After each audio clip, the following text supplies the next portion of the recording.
Hello there, everybody. It's the Skeletalbassman here. And I am the Nightman. And together, we're the ScifiGuys. And this week, we are reviewing... We're going to be doing Snapchat Conch, also known as Ghost in the Shell.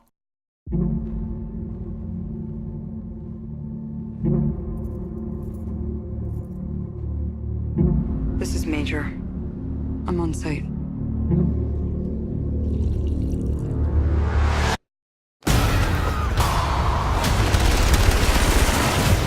I'm going in.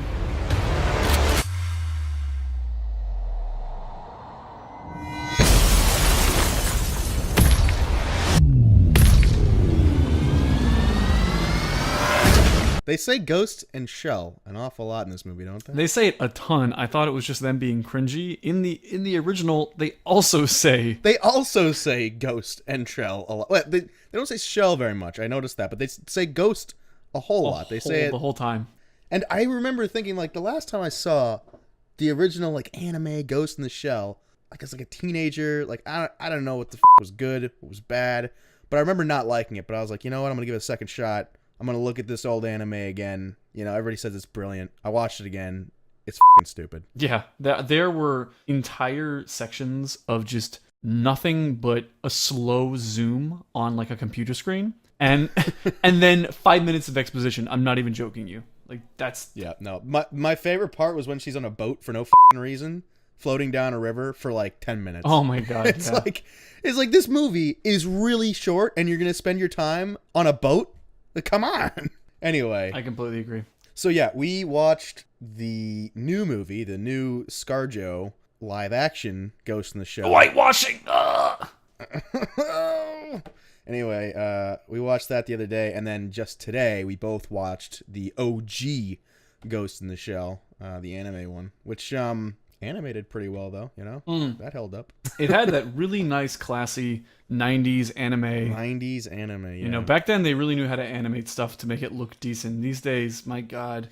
Anyway, to give some context, this movie is the remake of the 1996... actually, there was a broader... like manga series, I guess, for Ghost in the Shell that existed beforehand, but this movie directly adapts the 1996 version of Ghost in the Shell. Which was based on the 1987 movie Blade Runner. Yeah, which was heavily like, oh my God, which completely stole just about... No, riffing on some themes. I think it was more than I don't think stolen. I don't think... Borrowed without asking, how about that? So Blade Runner invented, what was it, cyberpunk? Cyberpunk, exactly. And so if you make any alteration from Blade Runner, it's not cyberpunk anymore. So you sort of have to. You're sort of in a box there. But I love cyberpunk anyway, so I'd have no complaint about that. Yeah, I think I'll talk more about my issues with it when we get to the settings and the cinematography sections. Yeah, let's get on with the meat and potatoes here. Yeah. So anyway, that's what this movie is. It's just an adaptation of an old anime, very popular amongst its fan base, revered, some might say, rightfully or wrongly so. I'll leave that up to you. And there's a bit of controversy, a bit of pot stirring done in the preamble to this movie because this is a Japanese franchise, and the lead character, Major something or other. It's just Major. Her name is just Major. Yeah, her Major pain in the ass. Majorly bad acting. You really thought that ScarJo did a bad job? You know, after watching the original, not as much. Exactly. Not as much. But anyway, there's a lot of controversy. A lot of social justice folks were a bit riled. Which is funny because it's actually a plot point that she used to be Japanese and she's in a robot body that has no ethnicity. It just happens to look like Scarlett Johansson. And they think this is an example of whitewashing, you know, keeping Asian actors out of a job in a franchise that is, you know, originates in Japan. And so it seems like a great opportunity to hire Asian actors. Take of that what you will. But anyway, that was the controversy, and I think that's part of what motivated the press coverage. I do have to say, before we get a little bit further, I want to comment on this. I'm noticing a trend in 2017 and late 2016. I don't think you can get a movie popular these days without some sort of social justice pot stirring one way or the other. Either you piss them off or you make them happy. But like one way or the other, you have to do it. Otherwise, nobody's going to pick up your movie and talk about it. It all started with Ghostbusters. And now nobody talks about that anymore. But I mean, like, god damn. Yep. It just seems like, there was another sci-fi movie that was much more original in a lot of ways that came out but a week and a half ago that got no press. No, none. Zero press. Because it was just a movie. It didn't have any social bullshit going on, which I thought was just an interesting thing to note. But anyway, what'd you think of this movie? I didn't like it all that much. I didn't regret seeing it in the theaters, though, if that makes sense. Because visually, it was striking. It looked good. I was always enjoying like what I was watching on screen. Not always, but most of the time, the environment, the city was cool. It's just the plot, the acting, everything sort of seemed pretty shallow. I don't know. I had sort of a mediocre experience. I think I feel just about the same way. I went in there expecting either like a 2 or an 8, and I got somewhere in between. Yeah, I think this was just a kind of meh movie. Yep. Just meh. It was all right. As far as an anime remake goes, it's actually not bad. I think it's actually better than the original. Better than the original. I 100% agree with you. I know I'm going to rustle some serious jimmies right now by saying that. But honestly, like, I have 4 separate bullet points in my notes right here where I said... Autistic screeching intensifies. but yeah, I think this is better than the original. It was pretty meh in a lot of areas, but I wasn't like offended by it. I walked out being like, you know what, could have been worse. So then I think with that, let's just jump right in. Let's kick it off with score, sound design. I'll kick us off here. So I gave score, sound design a 5 out of 10. Oh my goodness. Yeah, it was appropriate, but it wasn't memorable in any way. There's like a lot of ambient noise kind of shit going on. The new age kind of... it's just lazy. Just lazy scoring. Interesting. Also, anime, especially like anime from the 90s, had this really distinct kind of flavor of music that really set it apart. And it was really faithful to the visual kind of stuff that was going on. But the music of the original was just as striking, and it had no evidence of it whatsoever in this film. I completely disagree. First of all, soundtrack is by Clint Mansell, who's the guy that did Requiem for a Dream, The Fountain, a bunch of the Darren Aronofsky movies, and I've always loved his soundtracks, and I noticed it as soon as the music started playing. I was like, what is this, Clint Mansell? And then his name popped up, and I was like, oh, there you go. I love his soundtracks. I always do. They always have kind of like a weird sort of new agey feel, exactly what you're complaining about, but personally I like that, and I thought it was appropriate for this one. As well, I thought this movie did a pretty good job representing the sort of sounds that you got in the original. There's so much rain in the original, and footsteps and like gunshots kind of echoing in these big alleyways in Hong Kong, future Hong Kong. And I thought we still got some feel of that. And in some ways, it was actually better because there was a little bit more life. In the original Ghost in the Shell, there really wasn't that much life. Yeah, it was just like places and like derelict, buildings. Yeah, there's one scene, right? The one bizarre scene was the only scene we had with like actual humans in it. That's where everyone in the city is that day. Yeah, whereas in this new movie, we actually had a really lively city full of vibrant imagery and people. But anyway, interesting. Yep. So 9 out of 10, 5 out of 10. That's a big old difference there, but I guess I like Clint Mansell, so. I guess you like good old Clint. So I'm a sucker. Writing. I'm a sucker for Clint. You're a Clint sucker. Let's just go ahead and say it. What you are. Writing. Oh, for me. 5. 5 for me. Yeah, 4.5. 4 for me. Yeah. I gave it a 4 out of 10. I think it's kind of a step in the right direction compared to the convoluted mess that was the original anime. Totally. But I don't want to say they did a good job changing it and then immediately after say, but they were not faithful to any of the message of the original film. But they weren't. Superfluous characters, I guess. There was that black guy and the Chinese guy, and they just sort of had bit parts, but why were they in the movie? Yeah. Anyway, but definitely it was more Hollywoody. Hollywoody, is that a word? Yes. It was more Hollywood than the anime. which makes sense because it's Hollywood. Yeah, for me it was a 5 out of 10, and I'm really split on it because I think in a lot of ways it improves on the nonsensical plot and the endless exposition of the original movie. I mean, honestly, if you are a fan of this movie, I just need you to sit down, close your eyes, relax. I'm going to say this. Ghost in the Shell has horrible writing. It does. It is endless scenes of just zooming in. I already said this, but zooming in and then expositing. I don't know what it is about anime fans and really liking exposition, but there is some correlation there.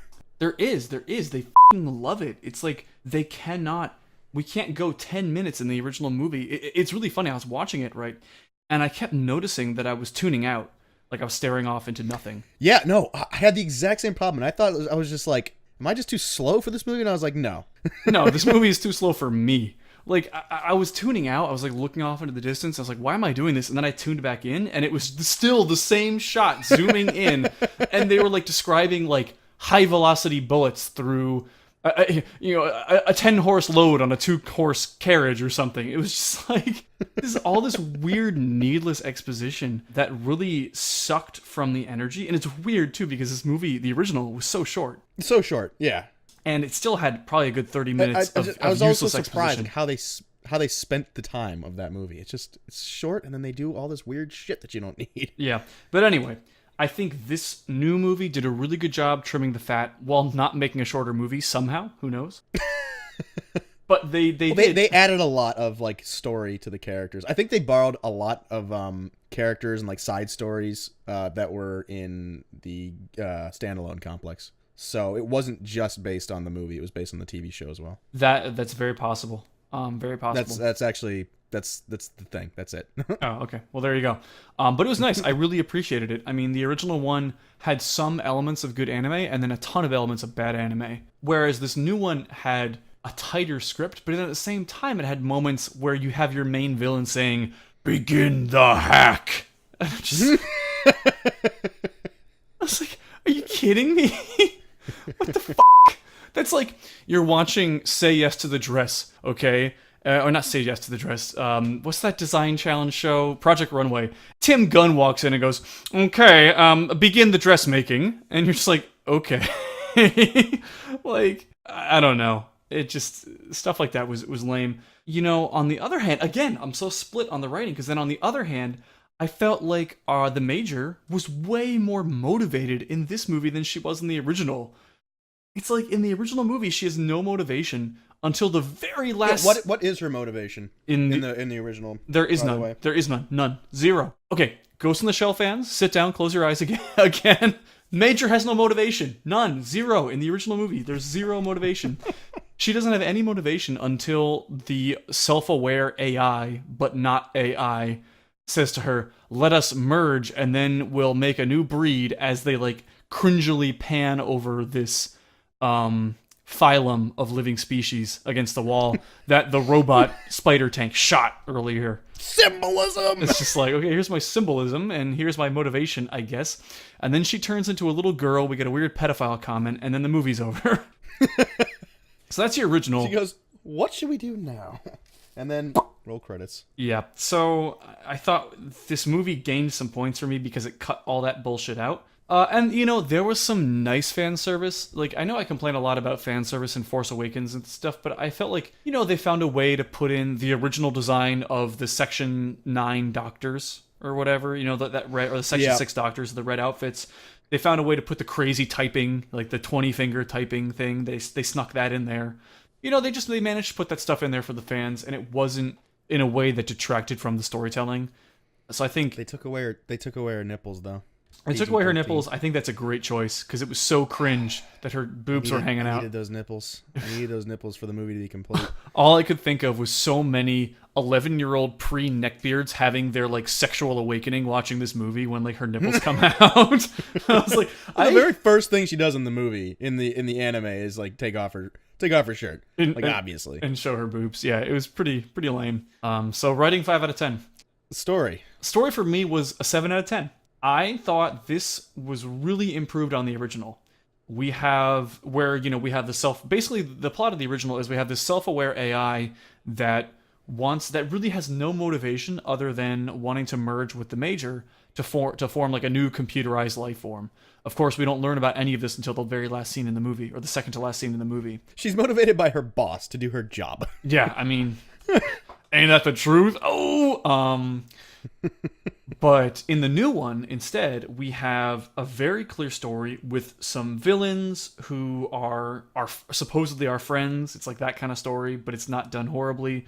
There's a story about government overreach and abuse. There's a story about over-computerization and the threat of technology, about what is humanity. There actually is a story here. It's about finding your place in the world, which again resolves itself nicely. They did a better job with the story here.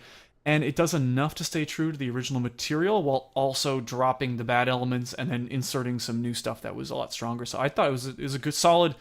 This is a perfect example of what a 7 out of 10 looks like, I think, at least. Yeah, no, I totally agree with you. This was like, it wasn't spectacular story writing, but I mean, you know, it had everything you need. It had like good villains, you know, it had drive for the main character. And some bigger symbols, you know? Yeah. Walk away from. So what'd you give it? Corporation bad, individuality good. Yeah. Technology also bad. I gave it a 6 out of 10. I don't think it was worthy of a 7. I guess I should give a kind of a note here. I've bumped a lot of these scores up by a point because I'm judging this not only by itself but also against the original movie. And so a lot of times I was like, settings was like a 5, but instead I bump it up to a 6. Or like, writing was a kind of a 4, but I bump it up to a 5.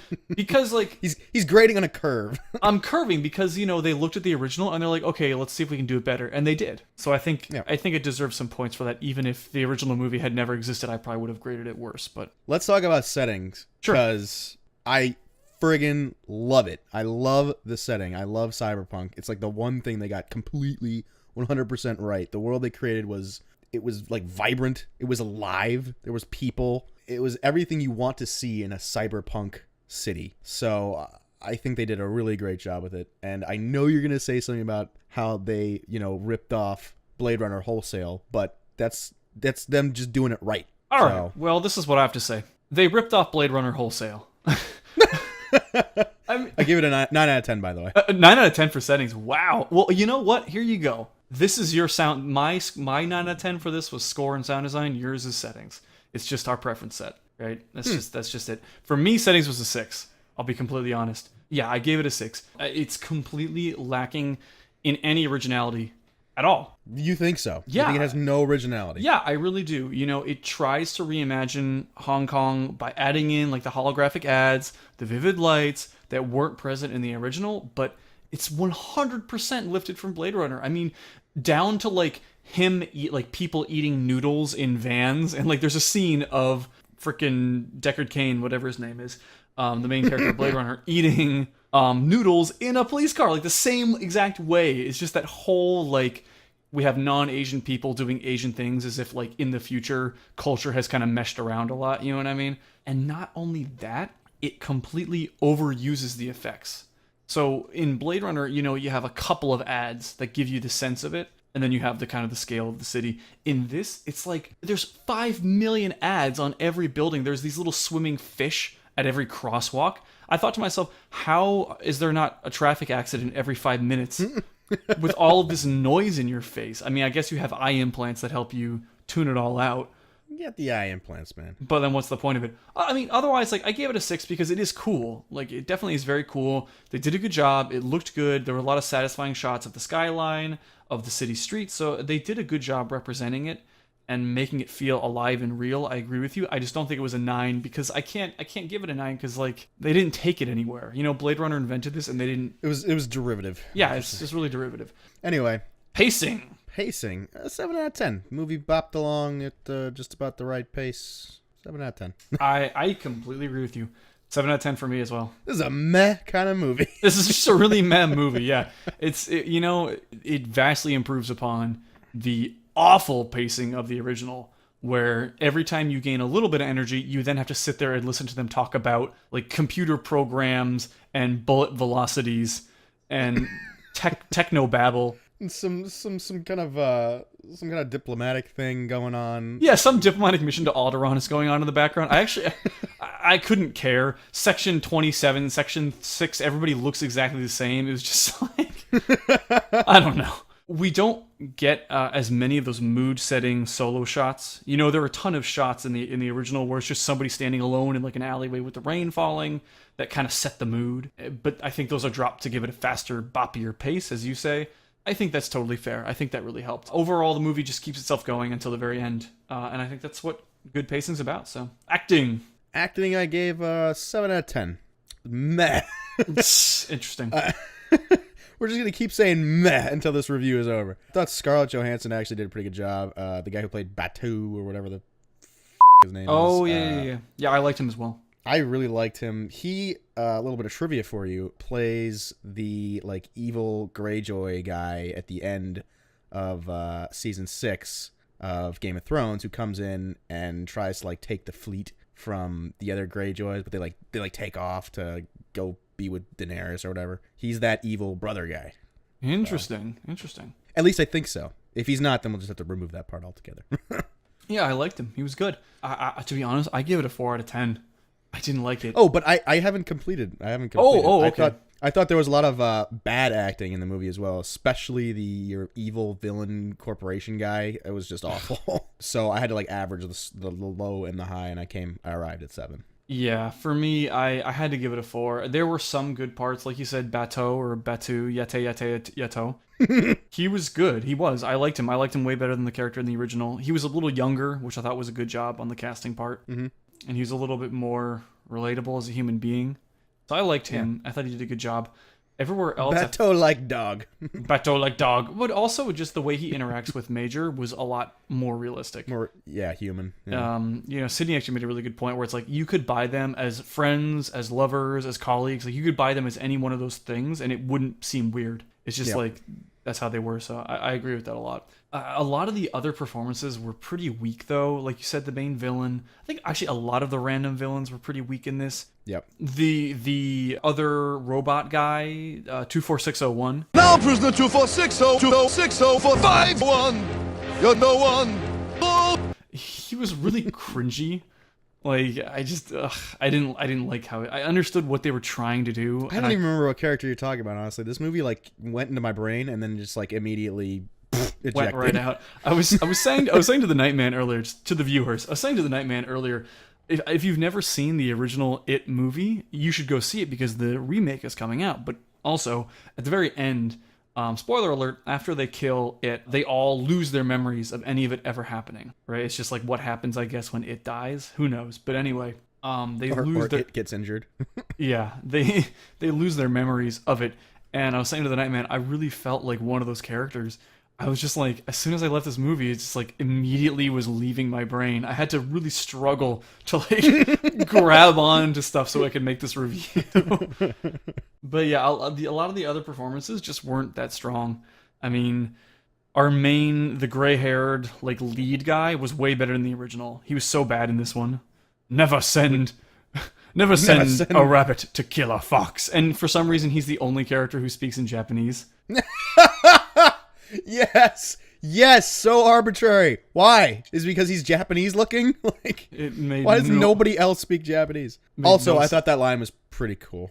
I'm gonna be that guy, but I did like that little part right there. I chuckled when it happened. And lastly, and this is the real reason why I think I gave it a 4 and not like a 5 or a 6, is because I hate Scarlett Johansson's acting. She's not a good action star. She's not good at martial arts. She is attractive, but she's not a good actor. I know that she was trying to do a machine-like performance, but that doesn't mean that you have to be completely wooden. Brent Spiner is a great Data without being boring. Like Data is not boring to listen to, even though he's robotic. He's not boring. And though you are not sentient, Spot, and do not comprehend, I nonetheless consider you a true and valued friend. So clearly you can portray a robot without being boring, and I thought she was a boring robot. I mean, that's what she was. She was more human than Data, too. She had more freedom to be more human. She had a human brain.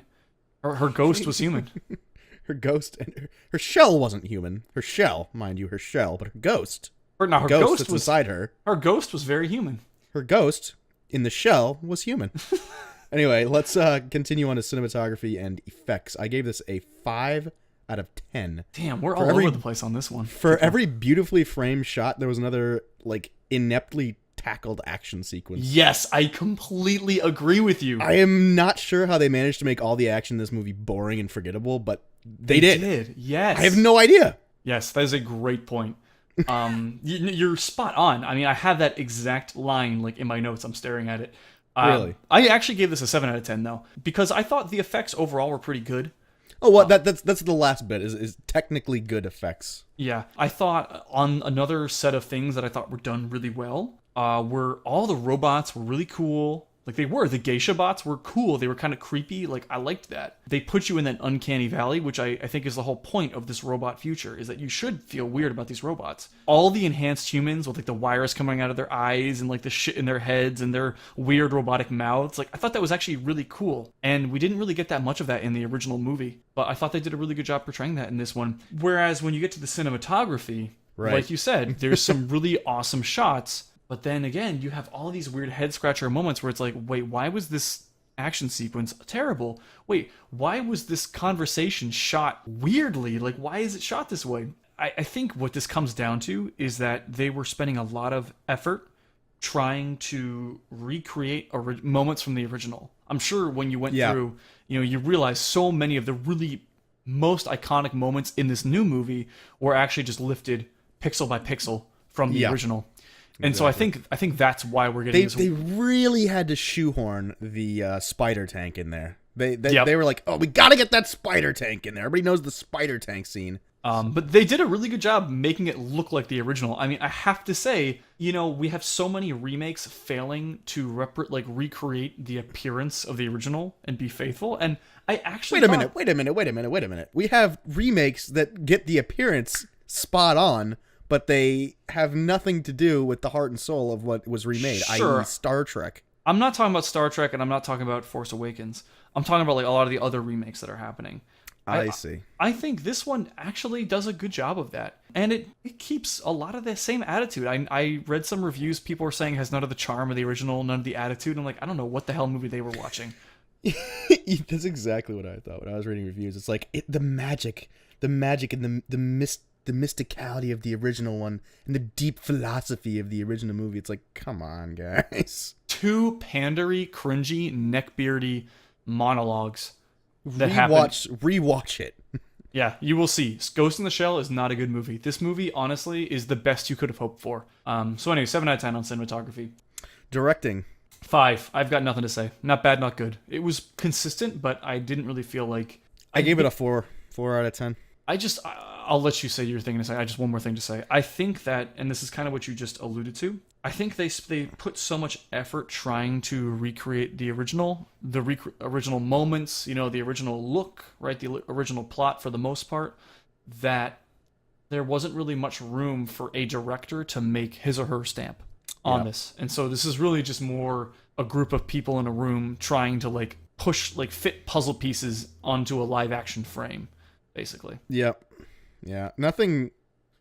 This is the other thing. Nothing really sets it apart from like this. I don't know if you noticed this rash of like remakes of like movies from the 80s and 90s, like RoboCop and Judge Dredd. These like sci-fi kind of movies. But yeah, it's nothing really sets it apart from that kind of stuff. And now I'm worried about Blade Runner is going to be another one of these. Blade Runner's gonna be garbage. If we didn't have this ScifiGuys channel, I wouldn't go see it, honestly. I don't want to encourage them. It's gonna be garbage. I'm just telling you right now. But anyway, so you gave it 4 out of 10. All right, well let's tally it up. What was your overall score? About a 58. So it got an F plus from me. Interesting. Mine gets a 63% out of 100. Well, we landed at about the same place within 5 points. Yeah, I think this is right around with it. It's a pretty decent movie. If you go to this movie, you're not going to be horribly disappointed. Go to a matinee. Just see this movie in the middle of the day. It's not even that long. So yeah, it's not actually. Go enjoy yourself. Yep. Oh, one final thing. Meh. Meh. It's meh. It's a big old meh. It's a meh out of 10.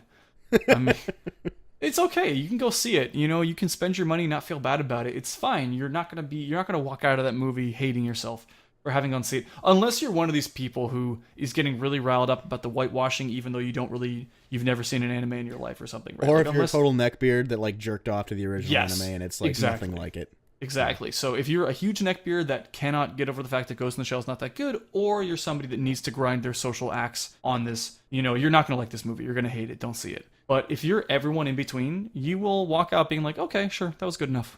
Perhaps. Anyway, it's been fun. This is our 6th review now. We're getting up there.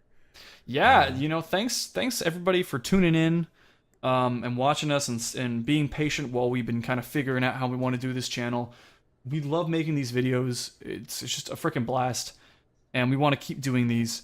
So please like, share, and subscribe. Tell your friends about this channel. If you enjoy it, even if you don't enjoy it. If you like hating on this video, sure, man. Go right ahead. Leave a comment. I don't care. I love it. We just have fun doing this. And every time somebody gives us feedback, we love it. Because it shows that people are engaged, and we just want to give a different viewpoint, that other people aren't. We want to give the correct viewpoint. Exactly. You've listened to the rest, okay? Now try. But anyway, so thanks again for watching, everybody, and we'll see you guys next time. See ya.